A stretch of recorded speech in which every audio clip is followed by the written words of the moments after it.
현대사회에서 도시는 너무나 중요한 장소가 됐는데요.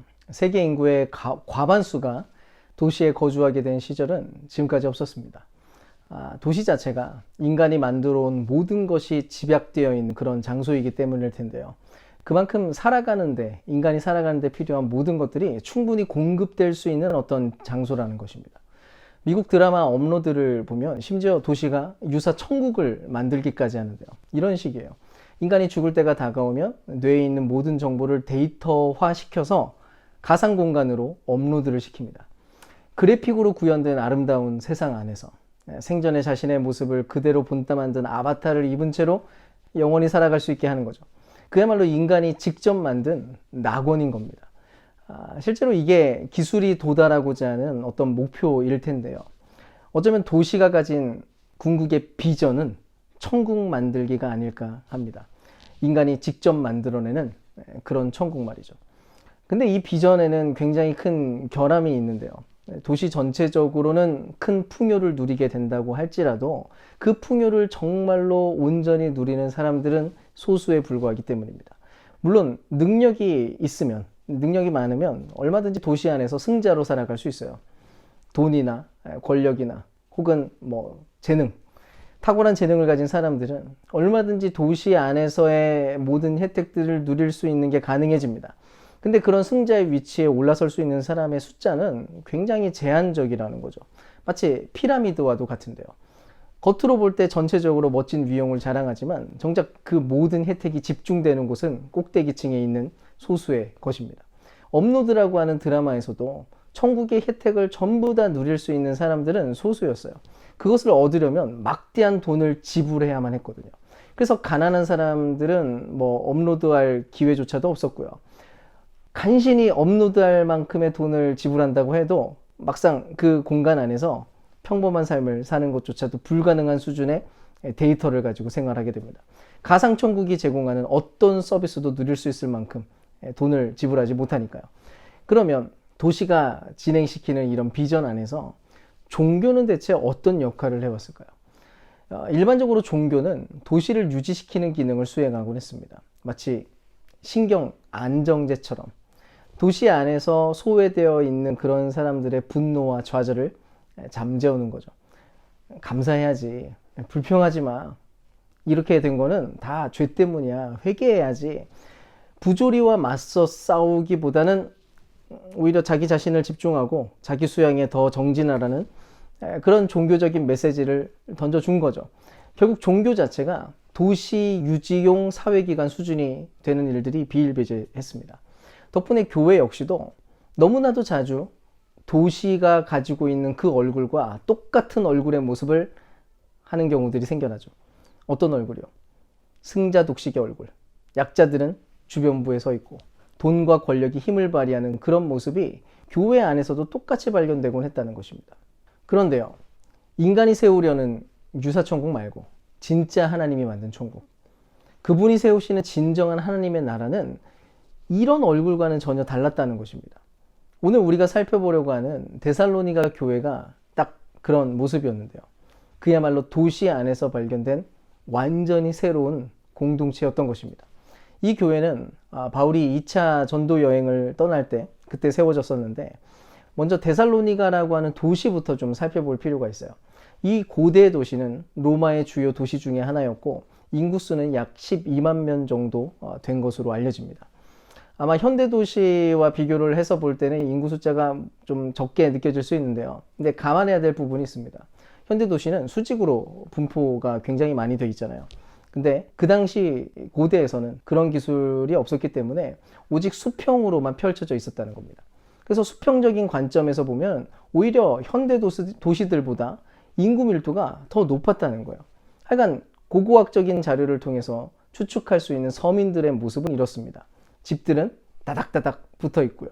2층에서 3층 정도 되는 연립주택들이 꽤 많았다고 하는데 난방장치도 없고 상하수도관도 설치되지 않은 그런 집들이었습니다. 식사를 하려고 하면은 숯불 화로에다가 불을 붙여가지고 음식을 해 먹었다고 하는데요. 연통은 당연히 없으니까 연기가 나갈 수 있는 곳은 오직 창문뿐이었습니다. 당연히 창문에 유리창도 없었기 때문에 비가 오면 아마 물이 다 들이닥쳤겠죠. 그 중에서도 가장 높은 층은 빈민들의 몫이었는데요. 가장 불편한 집이었기 때문입니다. 물조차도 직접 길러서 오르락내리락 해야 했으니까요. 화장실도 주로 요강 같은 것을 썼다고 하는데요.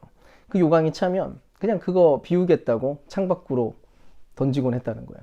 그러니까 이 도시 생활에 대해서 한번 생각을 해보세요. 길에는 각종 오물들이 있고 먼지와 쓰레기가 나뒹굽니다. 심지어 영유아의 사체와 낙태된 태아의 시체까지도 길거리에 나뒹굴었다고 하는데요. 누구도 치우는 사람이 없었다는 거예요. 그야말로 악취에 시달리는 그런 도시 아닙니까? 게다가 이런 환경은 감염병을 일으킬 가능성을 높였을 겁니다. 실제로 고대 도시에서 역병이 돌면 보통 그 도시 안에서 3분의 1에서 3분의 2 정도 가량이 사망을 했다고 합니다. 또 당시 도시를 유지하기 위해서 지방에서 대량으로 이주민을 유입시킨 것으로 알려지는데요. 이렇게 갑자기 모르는 사람이 많아지다 보면은 자연스럽게 범죄율이 올라가곤 합니다. 아무튼 이런 식으로 도시 인구가 바닥을 쳤다가 또다시 오르는 것들이 반복됐다고 하는데요. 바로 이런 자리에서 교회가 처음으로 탄생하게 된 겁니다. 그렇다면 고대 도시와 현대 도시는 얼마나 다른 걸까요? 물론 최첨단 기술과 세련됨에 있어서는 전혀 비할 바가 못 될 겁니다. 하지만 본질적인 면을 들여다보면 사실 똑같은데요. 고대 도시는 단지 현대 도시들의 문제들이 극단적인 형태로 표출되고 있었을 뿐입니다. 우리가 잘 알고 있는 고대 도시 안에서의 그 멋진 모습, 아름다운 건축물들은 전부 돈 있고 힘 있는 자들의 몫이었던 것이고, 더럽고 냄새나고 불편한 것들은 없는 자들의 몫이었던 거죠. 그것과 똑같이 지금도 그렇잖아요. 현대 도시의 어두운 그늘들은 전부 소외된 계층들의 몫입니다. 새 모녀의 자살 사건도 그렇고, 영화 기생충에서 보여줬던 지하 새방의 모습들, 전부 다 그런 현실을 보여주는 거잖아요. 근데도 사람들은 도시로 몰려들었습니다. 왜요? 그래도 살아갈 기회를 얻을 수 있었거든요. 우리나라도 산업화, 도시화가 진행되면서 같은 현상이 벌어지지 않았습니까? 일자리를 찾아가지고 전부 다 도시로 몰려드는 거죠. 데살로니가 역시도 그런 도시였어요. 토박이보다 유입된 사람들이 대다수였고, 각종 위험한 현실들이 가득한 그 곳 안에서 생존하기 위해서, 어떻게든 살아남기 위해서 애쓰던 바로 그런 장소였습니다. 그리고 그곳에 교회가 세워졌던 거죠. 여기서 교회가 세워졌다는 이야기는 건물이 세워졌다는 얘기가 아니라 에클레시아라고 하는 이 단어, 원래 특별히 종교적인 단어는 아니었습니다. 아주 일반적으로 쓰던 모임, 회합이라고 하는 그런 뜻을 가진 단어였거든요. 그러니까 건물이 세워진 게 아니라 어떤 공동체가 세워졌다는 말인데, 당시 데살로니가에는 유대인들이 꽤 많이 살고 있었다고 해요.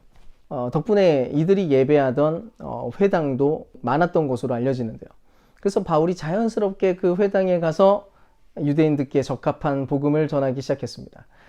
사도행전 17장 2절에서 3절 말씀은 그 이야기를 이렇게 전해주는데요. 바울은 자기 관례대로 회당으로 그들을 찾아가서 새 안식일에 걸쳐 성경을 가지고 그들과 토론하였다. 그는 그리스도께서 반드시 고난을 당하시고 죽은 사람들 가운데서 살아나셔야 한다는 것을 해석하고 증명하면서 내가 여러분에게 전하고 있는 예수가 바로 그 그리스도이십니다 하고 말하였다. 자, 여기 기록된 내용을 근거로 추측을 해보면 바울은 아마도 유대인들을 향해서 이런 복음을 전했던 것 같아요. 그들이 믿고 있었던 그 구약 성경의 내용을 따라서 그들이 지금까지 기다려왔던 메시아가 어떤 식으로 와야만 하는지에 대한 설명을 하기 시작했습니다. 시편과 이사야 등등의 예언들을 가지고 그분은 다윗의 자손으로 와야만 했고, 그분은 사람들에게 멸시와 해를 당할 것이고, 그러나 죽음 한가운데서 다시 살아나셔야만 한다. 그리고 결국 이 모든 것을 묶어서 예수 그리스도야말로 유대인들 당신이 그토록 기다려왔던 메시아라는 것을 선포를 했던 거죠. 바울이 전한 이 복음은 굉장히 잘 정리된 내용이었을 것이고, 또 탁월한 내용이기도 했는데요. 문제가 하나가 있었어요. 이 이야기는 유대인들 듣기에는 어쨌든 너무너무 좋은, 딱 이 이야기에 알맞은 그런 복음이었습니다. 근데 유대인이 아닌 사람들이 듣기에는 이게 그냥 받아들이기에는 이중적인 장애물이 있었다는 거예요. 하나는 바울이 죽었다 살아난 사람에 대해 얘기를 하는데, 이런 사람은 지금까지 존재한 적이 없습니다. 어디서 듣도 보도 못했던 이야기였어요. 그러니까 도무지 믿을 수 없는 허무맹랑한 이야기를 하는 것처럼 들렸다는 거죠. 또 동시에 이 메시지는 전부 유대인들의 사고방식의 틀에 딱 적합하게 갖추어진, 그들만 이해할 수 있는 그런 종류의 내용들이었다는 거예요. 실제로 바울이 전한 이 메시지가 마게도냐 대부분의 지방에서도 똑같이 복음을 전했는데 그냥 다 무시를 당했습니다. 효과가 전혀 없어 보였다고요. 근데 갑자기 이곳 데살로니가에서만큼은 다른 지역에서와 좀 매우 다른 특별한 일이 벌어졌다는 것입니다.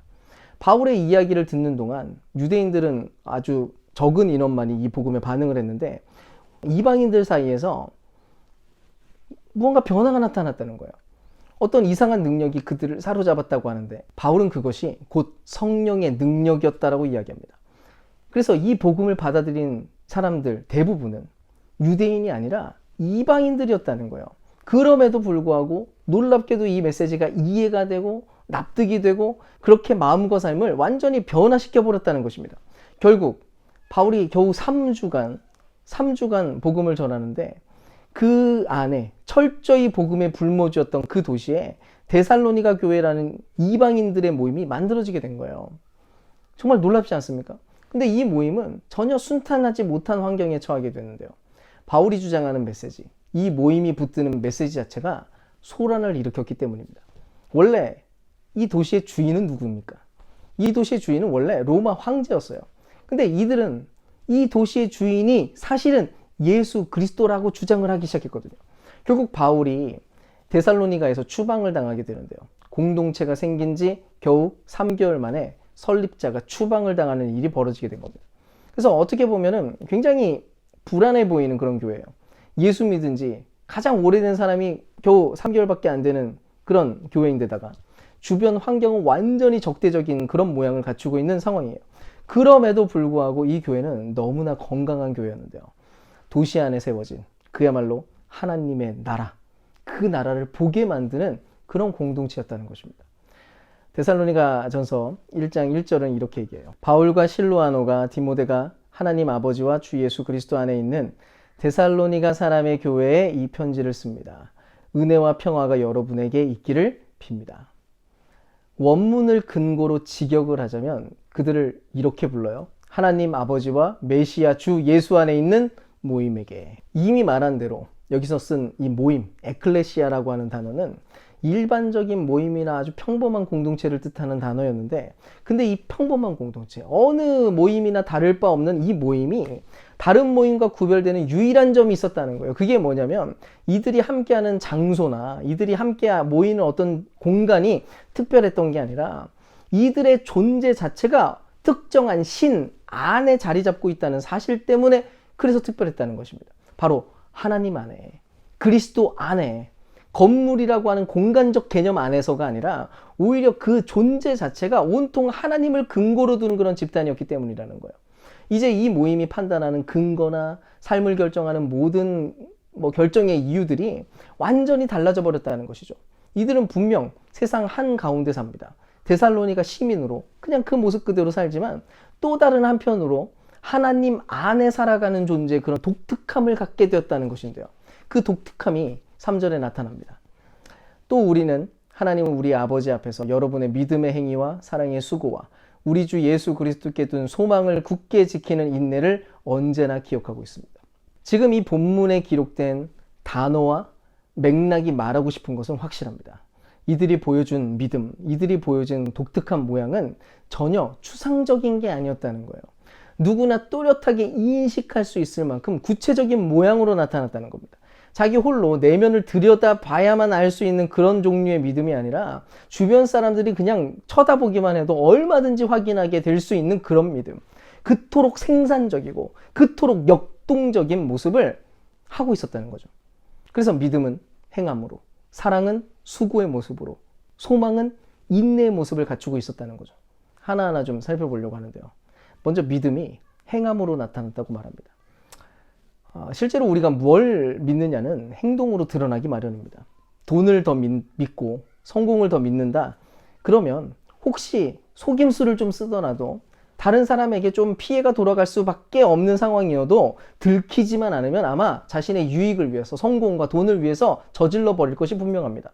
반대로 복음을 받아들인 사람은 무한하신 하나님께서 우리의 아버지라는 사실을 믿는 거예요. 그리고 바로 그분이 세상의 주인이라는 사실을 믿습니다. 그러면 삶의 양상이 전혀 달라질 수밖에 없는 것 아니겠어요?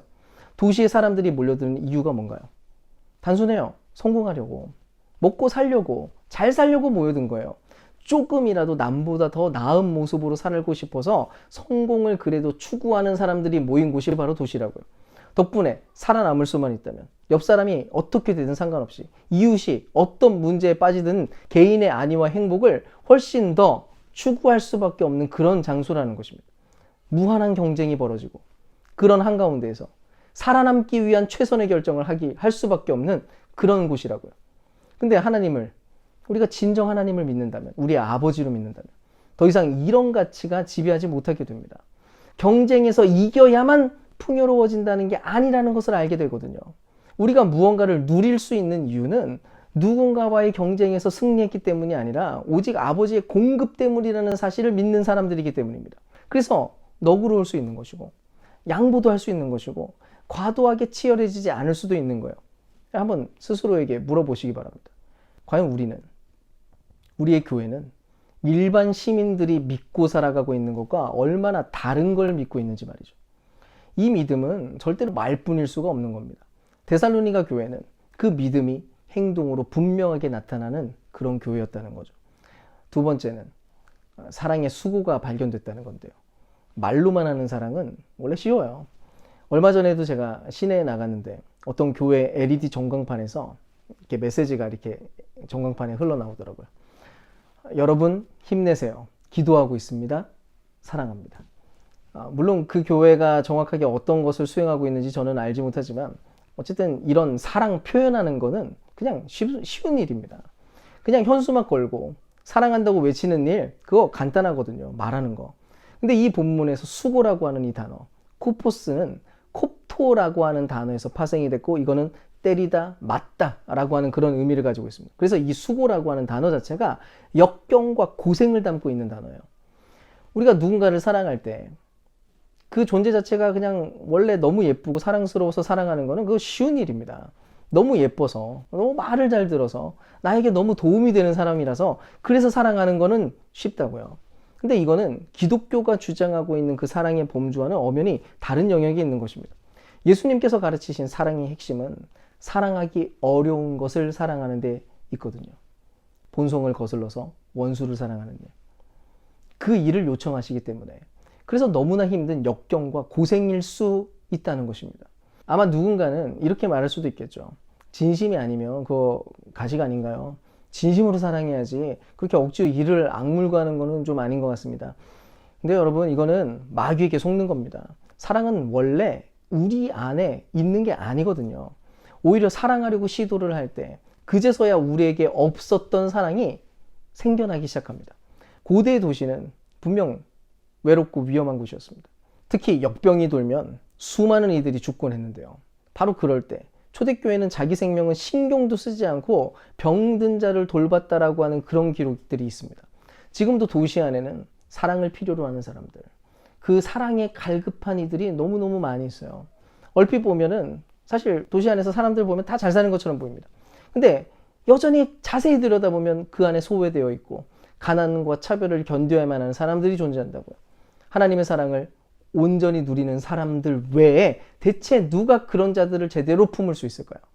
만약 교회 공동체를 통해서 진실한 사랑의 수고가 나타날 수만 있다면 그때 사람들은 아마 교회 공동체를 찾기 시작할 겁니다. 자기들끼리만 모여가지고 예배 드린다고, 자기들끼리 신나게 잔치하고 웃고 있다고, 그런 게 교회가 아니라는 거예요. 세상은 어떻게 돌아가고 있는지 전혀 모른 채로 정작 우는 자들의 눈물은 한 방울도 닦아줄 줄 모르는 집단이, 그런 집단이 교회일 수는 없다는 것입니다. 데살로니가 교회는 진실한 사랑의 수고를 하는 그런 모임이었습니다. 당연히 모임 안에 있는 사람들도 사랑했지만 그 모임 밖에 있는 사람들까지도 뜨겁게 사랑을 베푼 것이죠. 저는 우리가 그런 모임, 그런 교회가 되기를 소망합니다. 사랑하기 위해 더 관심을 가지고 이 도시 안에서 드리워져 있는 그 어두운 면들을 찾아내고, 사랑이 필요한 사람들은 누구인지, 우리의 그 사랑의 수고가 닿아야 할 자리가 어디인지에 대해서 자꾸 찾아보는 것입니다. 생색내는 사랑이 아니라 그리스도의 사랑을 입은 자다운 그 사랑을 이루어 나가는 거죠. 마지막으로 데살로니가 교회는 소망의 인내를 이루는 모임이었다고 말하는데요. 여기서 말하는 소망은 막연한 기대가 아닙니다. 이 소망은 예수에 대한 소망, 즉 다시 오셔서 세상을 심판하시고 마침내 깨어진 세상을 완전히 회복시키리라고 하는 그 약속에 근거한 소망이었습니다. 그리고 바로 그 소망을 바라보면서 인내를 했다는 건데요. 원래 모든 성도들에게는 이 세상에 있는 것들을 즐길 수 있는 권리와 자유가 있습니다. 힘든 길, 편한 길이 있는데 그 안에서 얼마든지 편한 길을 선택할 자유가 우리에게 있다는 거죠. 왜요? 이 세상 전체, 우리 인생 전체가 하나님 주신 선물이기 때문입니다. 그럼에도 수많은 믿음의 선배들은 그 자유와 권리를 포기하고 절제하는 삶을 선택하곤 했는데요. 그 이유가 바로 소망 때문이었습니다. 진정 소망을 가지고 있는 사람들은 반드시 그 인내에 참여할 수밖에 없다는 것인데요. 사실 많은 사람들이 이 인내에 대해서 굉장히 오해를 합니다. 원래 세상살이가 좀 어렵잖아요.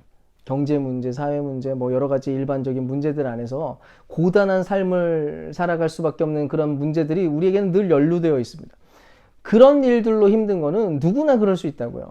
근데 성도의 인내는 그런 일반적인 것들과는 전혀 다른 것입니다. 이 인내는 하나님 나라를 이 깨어진 세상 한가운데 드러내기 위해서 애를 쓰다가 맞닥뜨리는 그런 문제들에 대한 거예요. 우리가 속한 이 나라의 소망, 그 소망을 추구해 나가다가 그렇게 추구하다가 이 세상 한가운데서 겪게 되는 그런 모든 고난과 어려움에 대한 문제들인 것입니다. 안타까운 사실은 많은 성도들이 억지로 교회에서 시키니까 그냥 교인들이 다들 그렇게 사니까 힘들고 어려워하면서도 간신히 버티는 수준의 신앙들을 유지해 가곤 합니다.